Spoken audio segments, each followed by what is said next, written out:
Hello, everyone, and welcome to this episode of Ignition Time. Let's take a look at the latest news that's important, that's happening, that impacts the country, the economy, as well as our money.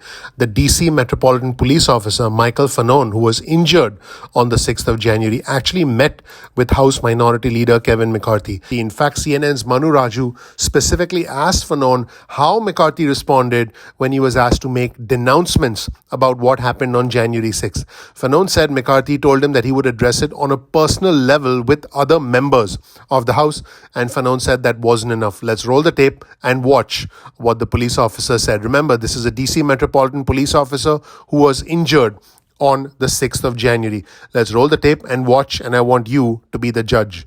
Watch. You say he didn't denounce it, not to your mind. What do you mean by that? I asked him specifically for a commitment to denounce that publicly, and he said that he would address it at a personal level with some of those members. But again, I think that as the leader of the House Republican Party, it's important to hear those denouncements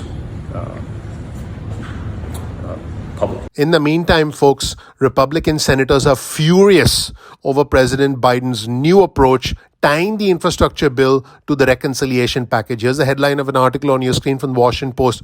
Republican senators are furious over the Biden pledge tying infrastructure package to the huge reconciliation package that the Democrats want to pass. I did break this news on our channel, how House Speaker Pelosi essentially outmaneuvered, how she checkmated Joe Manchin. And folks, all the confirmation is here on this page. In fact, the president is going along. A number of senators accused the White House of a bait and switch.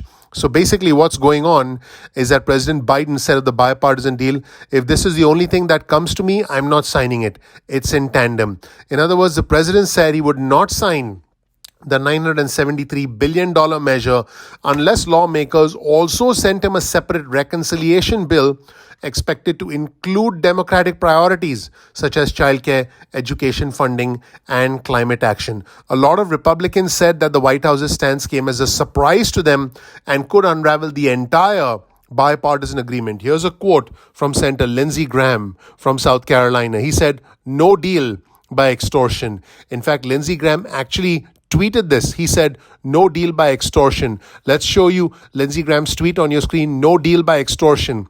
It was never suggested to me during these negotiations that President Biden was holding hostage the bipartisan infrastructure proposal unless a liberal reconciliation package was also passed." In fact, here's the headline of an article on your screen from the Wall Street Journal. Instant bipartisan double cross. Yep, folks, Biden and Pelosi hold a Senate deal hostage to the rest of their agenda. It appears that President Biden and Speaker Pelosi have outmaneuvered the Republicans and in the process forced the conservative Democrat Joe Manchin into a corner where if he does not support reconciliation, the whole thing could collapse like a house of cards. This is indeed a very shrewd political move from the Democrats. We'll have to wait and see how this plays out. Here's a quote from Brian Riedel, who's a former aide to Senator Rob Portman, who's a Republican from Ohio, who, by the way, was an important part of these discussions. It completely violates the spirit of the deal. The Republicans involved in negotiations feel betrayed and made fools of for agreeing to a deal in which the Democrats will ultimately get everything they want. Moderate Republicans had an understanding that they were scaling down the cost of the final deal, not simply transferring that cost to a second bill. Yep, folks, extremely interesting what the White House is doing, and this is quite unusual. Although in politics, everything seems to be pre-planned. So the big question is, were the Republicans actually double-crossed by the Democrats? Was this a shrewd political move by the Democrats? It certainly was.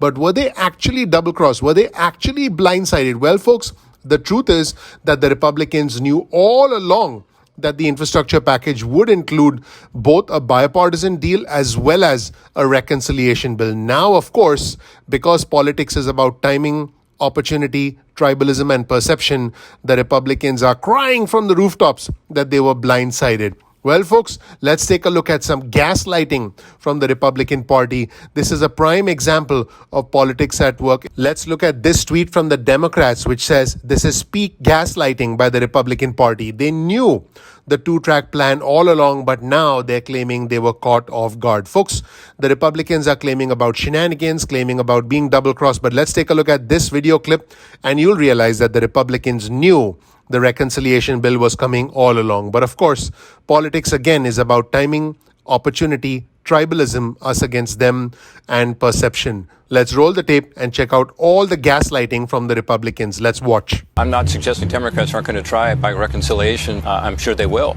So I think we've made progress, even if Schumer, Majority Leader Schumer, decides to proceed with another a reconciliation bill. Well, they're in the majority.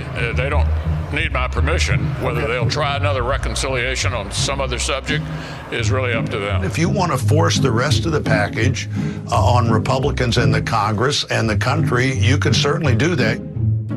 Here's an interesting tweet on your screen from Stephen Dennis, just to give everyone some perspective, who, by the way, is a Bloomberg Senate reporter.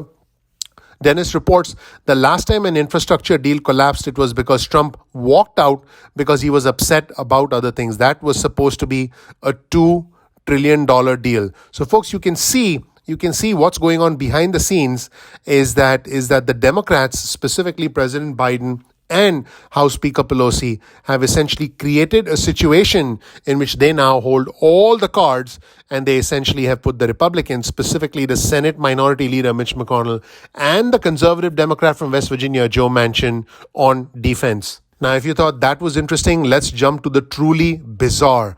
Mark Milley is the chairman of the Joint Chiefs of Staff and a decorated veteran of the United States. Tucker Carlson said this about Milley's comments on woke culture. He said, I quote, "He's not just a pig, he's stupid."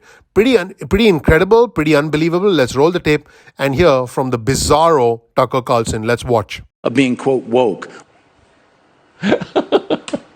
He's not just a pig, he's stupid. So Mark Milley reads Mao to understand Mao. In the meantime, folks, the president has been promoting aspects of the bipartisan infrastructure framework. Let's show you this tweet from the president. This agreement will deliver high-speed internet to every American home and put people to work all across the country, building transmission lines and upgrading our power grid to be more energy efficient and resilient to extreme weather and the climate crisis. Let's show you this image on your screen about the bipartisan infrastructure framework will deliver affordable high-speed internet access for every American. 100 years ago, the federal government made a historic effort to provide electricity for every American. This deal provides the funding to do the same for broadband. We'll upgrade our power grid. We'll build thousands of miles of new, resilient transmission lines. This investment will help facilitate the expansion of renewable energy production in the U.S. Let's take a look at another tweet from the president.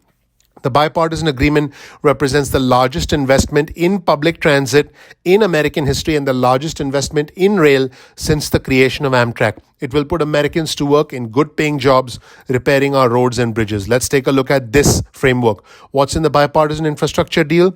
The bipartisan infrastructure framework represents the largest federal investment in public transit in history. For example, it features the largest passenger rail investment since the creation of Amtrak. And let's take a look at another tweet from the president. This agreement will put plumbers and pipe fitters to work, replacing 100% of the nation's lead water pipes so that every American can turn on the faucet at home or at school and drink clean water. This will eliminate the nation's lead service lines and pipe. This will deliver clean drinking water to up to 10 million Americans and more than 400,000 schools and childcare facilities, including in tribal nations and disadvantaged communities. This is the largest investment in clean drinking water infrastructure and in our nation's history. In another tweet, the president says American workers will be installing electric vehicle charging stations and undertaking critical environmental cleanups. The plan also provides a financing authority that will leverage private capital into infrastructure and clean energy projects.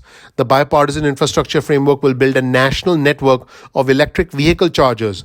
We'll focus construction along highways and in rural and economically disadvantaged communities. The president's goal is 500,000 chargers, and this will also electrify thousands of buses nationwide. Finally, here's a tweet from the president where the president says, folks, this means good-paying union jobs that cannot be outsourced. Millions of jobs that provide a middle-class life with a little breathing room. And we're doing it all without raising a cent from earners below $400,000. No gas tax increase and no fee on electric vehicles. How are we paying for it? By closing the tax gap, strengthening the IRS's enforcement of taxes for the wealthy and other offsets. Let me know what you think in the comment section below. My name is Dr. Nitin Chhoda with Ignition Time. Thank you so much for being a viewer and a subscriber. I want you to know that I work hard on this channel every single day to bring you the latest news as it pertains to the country, the economy, as well as our money. Please click the like button. Please subscribe. Please enable notifications. That is your vote of confidence in all the work that goes into this channel. Let me know what you think of this new infrastructure deal, what you think of the crazy comments from Tucker Carlson, and most importantly, what you think of this double cross, as it were, as it was reported by the Wall Street Journal from the White House and the Democrats, and how the Republicans feel right now. Again, please click the like button. Please click subscribe. Please enable notifications. Thank you so much for watching. I'm looking forward to seeing you in the next episode of Ignition Time. Take care. Bye.